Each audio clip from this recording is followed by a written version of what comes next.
Pemirsa, Anda masih berada di Belajar Islam dan kita bicara tentang Islam dan pluralisme. Pak Moksid ya. Oke, tadi Anda sudah memberikan contoh-contoh tentang betapa tingginya tingkat penerimaan terhadap keberagaman yang dicontohkan oleh banyak pihak dalam sejarah Islam. Tadi Pak Fuad juga menambahkan.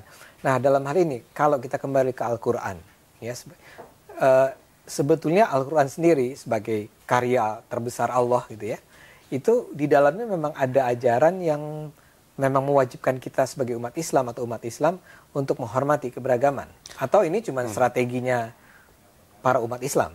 Al-Quran itu adalah respon terhadap peristiwa-peristiwa yang terjadi saat itu. Sekalipun ada juga ayat-ayat Al-Quran yang berisi prinsip-prinsip dasar universal dari ajaran Islam. Saya ingin kasih contoh Bang Ade, sebuah ayat di dalam Quran yang merupakan respon terhadap kejadian saat itu. Misalnya ayat yang sering kali dikutip, walan tarda angkal yahudu walan nasara. Tidak akan rela kepadamu Muhammad orang-orang Yahudi dan orang-orang Nasrani. Sebagian orang menyatakan ayat ini ayat universal. Seakan-akan di mana saja kita ketemu dengan orang Yahudi, orang Nasrani, pasti mereka akan memusuhi kita. Ini kan ditolak oleh sejarah. Faktanya kan tidak seperti itu.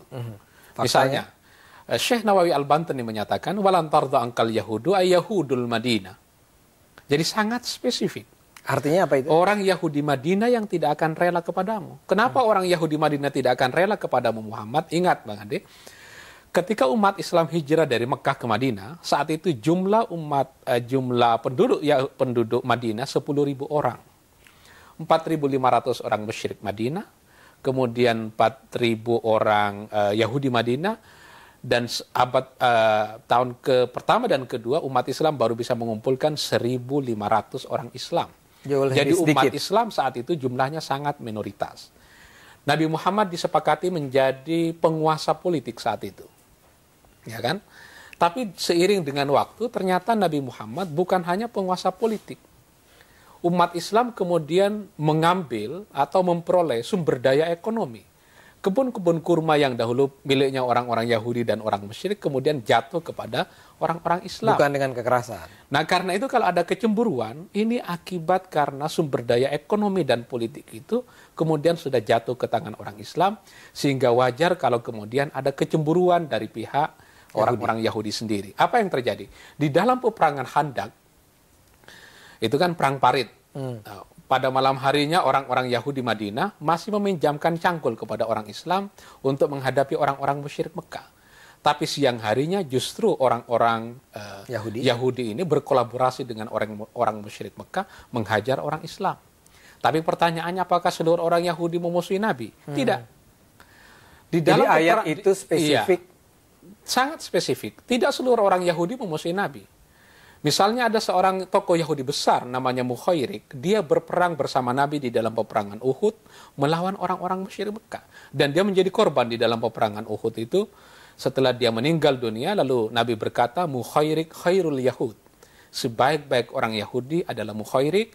Dan Mukhairik sudah berwasiat sebelum meninggal dunia, kalau dia nanti meninggal, seluruh harta bendanya diperuntukkan untuk kepentingan Islam.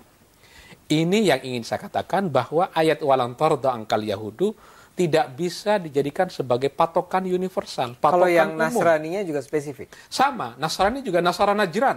Ada kasus yang spesifik. Tapi di dalam penaklukan kota Andalus, umat Islam justru berkolaborasi dengan orang-orang Kristen, dengan orang-orang Yahudi menghajar orang-orang Kristen.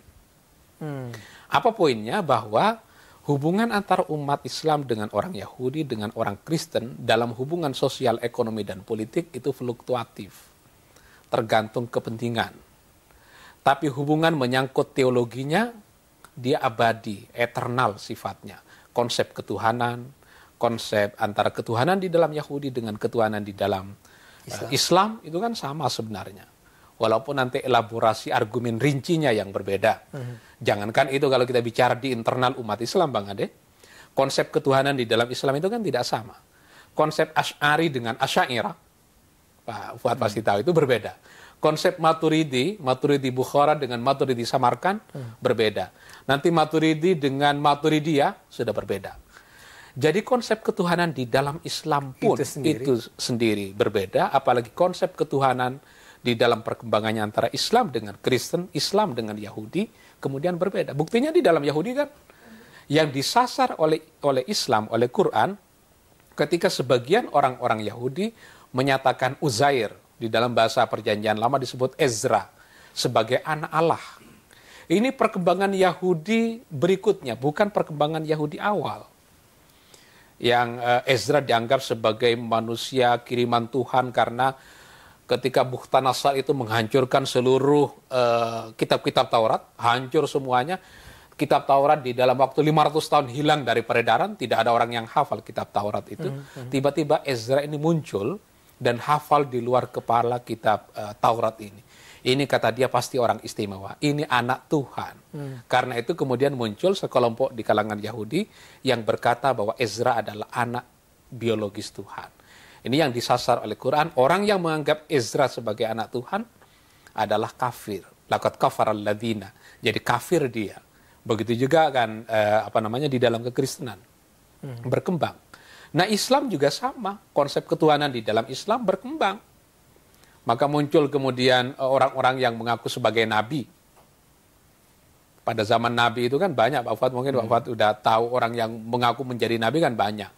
Kandidat orang yang ingin menjadi nabi pada zaman Nabi Muhammad itu ada 8 orang. yang antri menjadi nabi. Pada saat Nabi Muhammad, begitu juga setelah Nabi Muhammad diangkat menjadi nabi, orang masih pengen menjadi nabi. Sampai sekarang di Indonesia banyak orang yang ingin menjadi nabi.